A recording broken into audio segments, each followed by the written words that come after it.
But if we don't get society to talk, we'll forever be stuck and imprisoned in that stigma.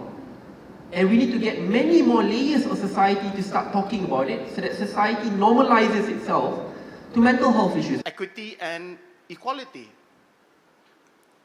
Something which most Malaysian employees are not aware of. So equity and equality. Now let's not even talk about people with a condition like mine. We don't even care about people with physical disabilities that we can see. Anyone ever seen guys parking in a handicapped parking lot? We've all seen that, right?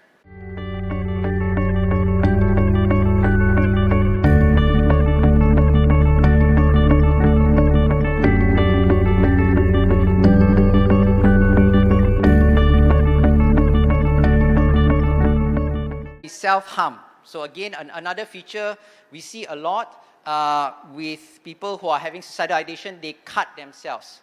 Okay, this is probably more common with girls, especially young teenagers, than guys, but we still see this across the spectrum. They cut themselves. Okay, so how can we support a suicidal person? So assuming you have identified someone who might be at high risk of suicide, so it can be a colleague at your workplace, it could be a family member, a friend and acquaintance, okay?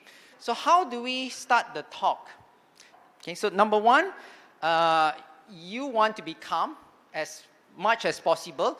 It's probably you will feel a bit anxious, okay? It's unavoidable. But the first thing is you want to be calm. You don't want to be as emotional as that person whom you're going to try to support.